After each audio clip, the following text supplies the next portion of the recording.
And I would say that in our common language today, we say think tank.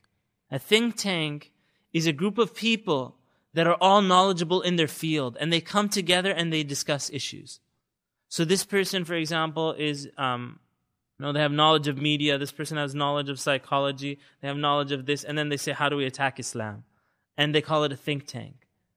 But this is something that the ulama from the past had already done. One of the students, Ibn Karama, Rahimahullah, he says he was with Waki' ibn al-Jarrah, Rahimahullah.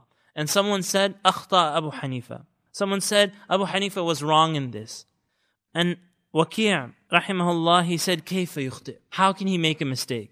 Now listen to how Abu Hanifa, Rahimahullah, set up his class. He said, how can he make a mistake when his think tank, his majlis of knowledge has Abu Yusuf and Zufar and Muhammad ibn al-Hasan in Qiyas and Ijtihad. They are his students sitting with him. He said, how can he make a mistake when Yahya ibn Zakariya, Hafs ibn Ghiyath, Hibban ibn Ali and Mandal ibn Ali are knowledgeable of hadith sitting amongst him?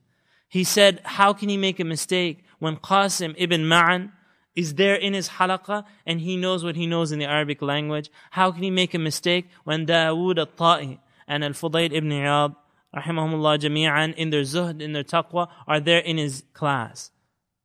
He said, because if he does make a mistake, radduhu ila al-haq, they would not allow him to make the mistake. They would sit there and they would raise their hand and they would begin speaking. And in fact, just so you know, in their circle of knowledge, you may have said, ara'aytum. Someone will throw a question. He'll throw it out and then they all attack the question. Person of the hadith says, it's like this. Person of fiqh says, it's like that. Person of taqwa says, no, it's not like this. Person of Arabic language says, you misunderstood it. And they're all talking, it's very loud.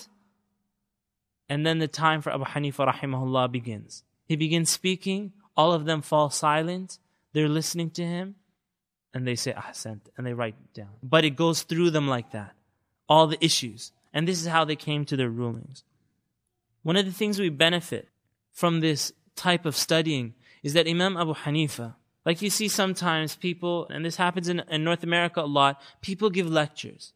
And they give lectures and give lectures and give lectures until a time comes where they just get burnt out. I've had enough of these lectures, nobody's changing, nobody's learning. But you see that the way Abu Hanifa rahimahullah taught, he was constantly learning himself. So if he was in his class in the halaqah, and he's teaching the students, and the students start talking back to him, he's also learning with the students. And indeed, if someone has strong students like this, then for sure they will be learning more and more and more. A second thing that we benefit from this is the respect for opinions. You'll see a blessed example, an example of Abu Hanifa rahimahullah's gathering, is that you had different people. Here's someone who had knowledge of fiqh, someone who had knowledge of hadith, someone who had knowledge of Arabic, someone who had knowledge of, you can say spirituality or zuhd and so on and so forth. And they didn't say, oh, you're a person of hadith, what are you talking about? Or the person says, oh, you're just people of fiqh, you don't understand hadith. They didn't talk like that, but they worked together. And as we're going to see, inshallah, with the other scholars like Imam Shafi'i, who worked very hard to try to gather the people together, so that there wouldn't be a separation of hadith and fiqh, but that the people would work together. And this is one of those examples that you have in the halaqah of Imam Abu Hanifa rahimahullah. And so in that halaqah, from the beginning of the way that they educated, they laid down foundations in the fiqh. Amongst the madhabs, Imam Abu Hanifa rahimahullah was the first to establish one, the first one to go forward. And that's why we've begun with him, rahimahullah. But he sat down when they would declare and determine these rulings. You can say like the council of ulama, they would decide the ruling, and then it would go down. A lot of times people will say, Abu Hanifa said such and such. But it was a council of ulama, and they wrote it out until you had thousands upon thousands of issues that they had written in their books. And so he's the first one to index the fiqh like that. And so anybody that came after, a lot of times we do things in our fiqh, in our knowledge, and we may say, well, I'm following Shafi'i, or I'm following this person or that person. But indeed, it goes back to the legacy that you have from Abu Hanifa rahimahullah. Legacy that he laid down, and then people came after, they would have to learn those techniques. Even if they were to move forward, maybe add to things and correct things and so on, they still learned it and continue from where the scholars left off.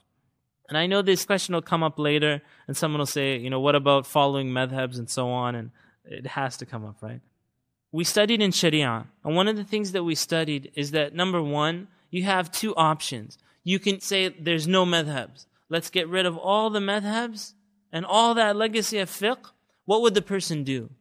All they would do is start from where those ulama left off. Meaning that they would just come to the same conclusion. After years and years, and probably they would do a much worse job. Or a person can be sincere, trying to find the truth, learning the legacy of fiqh that the scholars left behind, and then continuing. We can continue.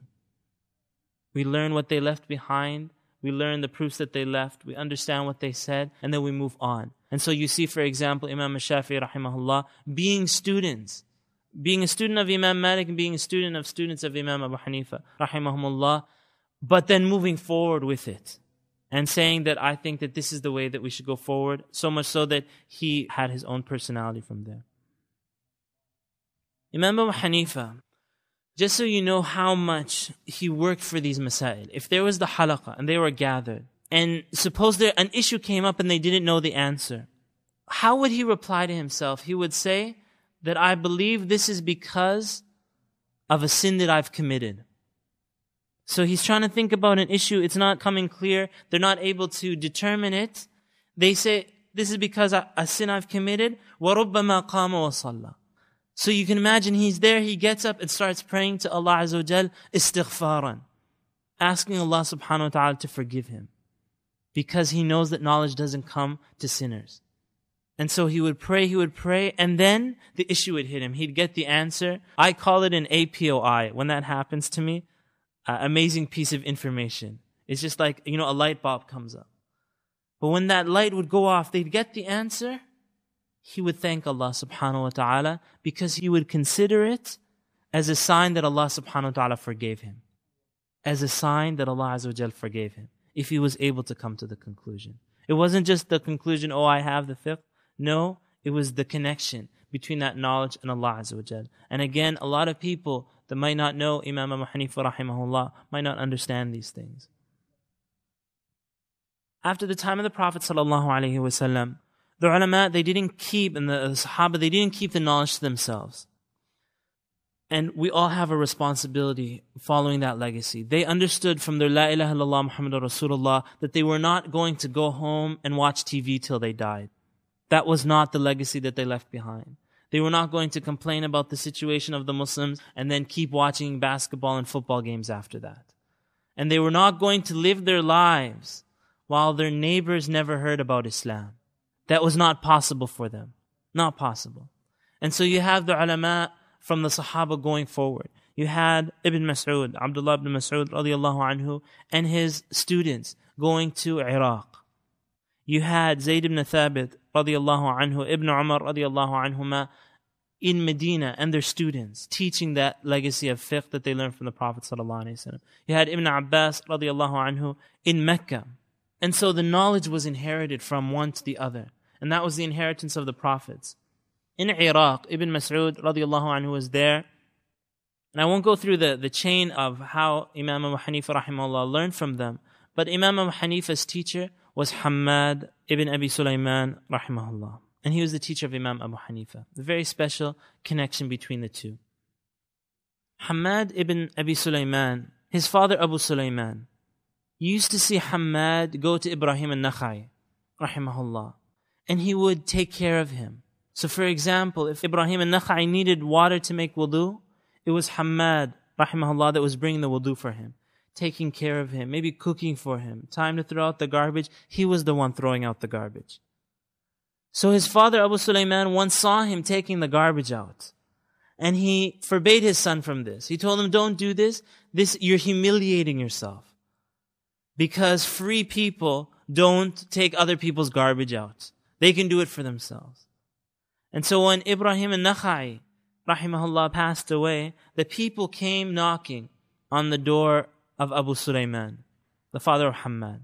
They came knocking on the door, and he took a candle out. And I was going to mention those things, the candles. They didn't have the lights or the fans or the microphones or anything like that. He took a candle out, and outside you had people from Khurasan, you had students of Hadith standing there in a gathering. And they say to Abu Sulaiman that we're not looking for you. We're looking for Hamad, your son. He said, you're looking for my son? All you people are looking for my son? They said, yes. And he went to his son and he said, now I know we're taking the garbage out, what it has done for you. I understand now. Because Hamad, Rahimahullah, didn't reach what he reached in being the teacher of Abu Hanifa, and of course he shares in the reward of all the legacy of fiqh that had passed on because he was the teacher of Imam Abu Hanifa, Rahimahullah. But it came from, key point here, khidmatul ulama. And that was to take care of the ulama. And Allahu alam about Houston here, but in a lot of places it's not understood very well. And so if you went to a teacher and you said, let me go home with you, let me cook your food, let me wash it, the guy would say,